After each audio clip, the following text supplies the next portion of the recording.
चलो देखते हैं बच्चों। आज हम इस वीडियो में आपको कोऑर्डिनेशन नंबर और oxidation number and coordination number of central metal atom और कैटायन जो भी है किसी कॉम्प्लेक्स में या कोऑर्डिनेशन कंपाउंड्स में उसको कैलकुलेट करने का हम कंप्लीट एक्सप्लेनेशन आपको दे रहे हैं। 2-3 एग्जांपल भी देंगे और सारे कॉन्सेप्ट्स भी हम इसको बताएंगे आपको। ठीक है, तो ध्यान से सुनिएगा। जो रूल्स हैं बहुत छोटे छोटे से रूल्स हैं, हमें किन किन चीजों की रिक्वायरमेंट है और क्या हमें अप्लाई करना है वो देख लो।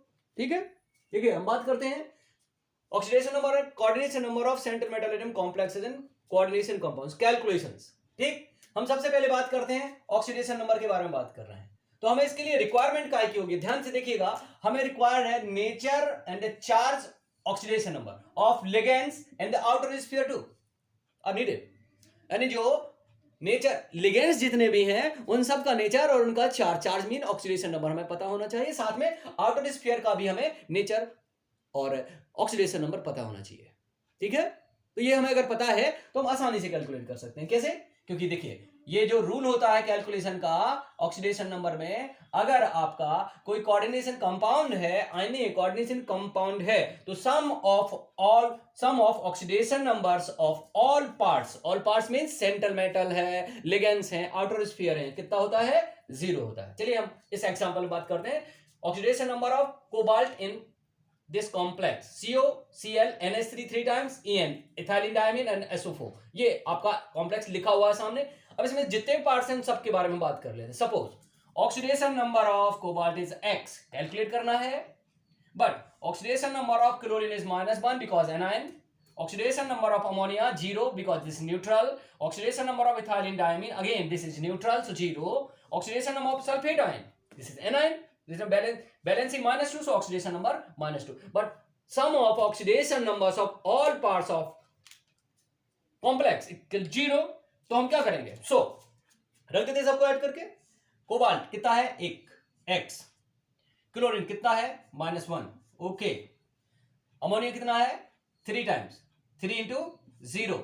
इथाइलिन डायमीन कितना है? 1 0। सल्फेट आयन कितना है? 2 -2 सॉरी सल्फेट आयन 1 सो -2। अब सम कितना होगा? 0। कैलकुलेट कर लेते हैं। कैलकुलेट कर लेंगे तो ये हो जाएगा x -1 + 0 + 0 -2 = 0, so x = +3। This is oxidation number of cobalt. ठीक है, कहां? In this compound. ओके, ये हो गया ऑक्सीडेशन नंबर ऑफ कंपाउंड। अब हम बात करते हैं कोऑर्डिनेशन नंबर के बारे में बात करते हैं। कोऑर्डिनेशन नंबर के बारे में बात करते हैं तो देखिए सामने जो लिखा हुआ है उसको आप देख सकते हैं। Coordination number density of ligands is needed. Density of ligands is needed यानी हमें लिगेंड्स की डेंसिटी पता होना चाहिए। डेंसिटी का मतलब number of coordinate bond made by a ligand with central metal atom.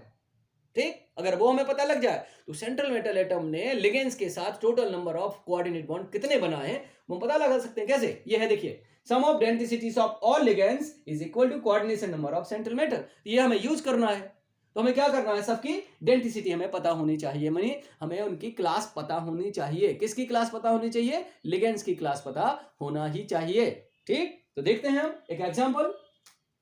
Coordination number of cobalt in this complex. Outer sphere का density से यानी कोऑर्डिनेशन नंबर से कोई लेना देना नहीं है। तो अब हम जाते हैं यहां पे। ये तो है सेंट्रल मेटल, एक लिगेंड ये है, एक लिगेंड ये है और एक लिगेंड ये है। There are 3 types of different ligands. उन तीनों लिगेंड्स के क्लास के बारे में बात करनी, नेचर के बारे में बात नहीं करनी, क्लास के बारे में बात करनी है। Cl unidentate ligand, ammonia unidentate ligand, En ethylene diamine is complete name, full name. This is bidentate ligand. So coordination number of cobalt in this complex कितना होगा? How many chlorine? 1, so 1. How many ammonia? 3 into 1. How many? 2 1 total 6. This is coordination number of cobalt in this complex. ठीक है, coordination number के लिए ये फर्क नहीं पड़ता कि वो आयन दिया हुआ है, हमें कॉम्प्लेक्स आयन दिया है, सिर्फ इनर स्फीयर दिया है या आउटर स्फीयर दिया है साथ में। हाँ, लेकिन ऑक्सीडेशन नंबर में हमें इसकी बात ध्यान रखनी होती है। ऑक्सीडेशन नंबर में हमें इसकी बात ध्यान रखनी होती है। तो चलिए ऑक्सीडेशन नंबर को कैलकुलेट करने का एक और एग्जांपल हम देते हैं, जबकि हमें कॉम्प्लेक्स कंपाउंड नहीं दिया है, अब हमें कॉम्प्लेक्स आयन दिया गया है। ठीक है, चलिए देखते हैं एक और एग्जांपल। ठीक है, ये है oxidation number of iron in complex FeCl2OX whole twice -4। This is ion. Ion है तो हमें क्या ध्यान रखना पड़ेगा, sum of oxidation numbers of all parts that is equal to valency of ion.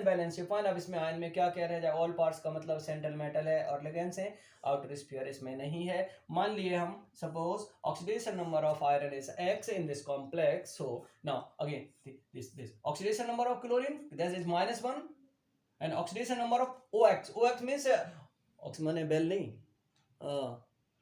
और OX यहाँ पे इस short form of oxalate ion है, तो इसका वैलेंसी होता है -2। ये आपको याद करके रखना, पहले ही हम बताएं कि नेचर ऑफ आयंस हमें याद रखना ही पड़ेगा। और सम ऑफ ऑक्सीडेशन नंबर्स आपको पता है कितना होना चाहिए, sum of oxidation numbers of all parts valency, तो ये हो गया। सो हम करते हैं कैलकुलेट x आयरन कितना है, आयरन 1 है, x क्लोरीन कितना है 2 है -1, और ऑक्सीलेट कितना है वो भी 2 है -2, और वैलेंसी कितना है -4 है, वैलेंसी -4 है। सो इसका सम कितने बराबर, सो इसको हम आगे थोड़ा सा कैलकुलेट करते हैं, -2 -4 इक्वल टू -4, और सॉल्व करेंगे तो ये आएगा x इक्वल टू +2।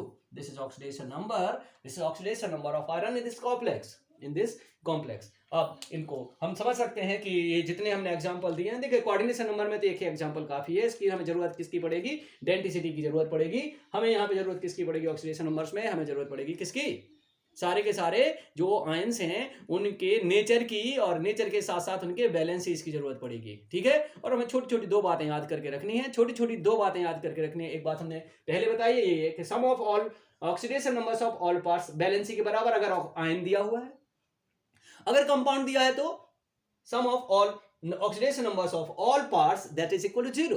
अगर कंपाउंड है तो, अगर आयन है तो वैलेंसी, कंपाउंड है तो 0। और यहां पे हमें ध्यान रखना है sum of densities of all ligands that is the value of coordination number. तो हमें क्या जानना है, कोऑर्डिनेशन नंबर पता करने के लिए, चाहिए हमें डेंसिटी ऑफ लिगेंड्स। ठीक है, अब आप इसको अच्छे से समझिए। ओके।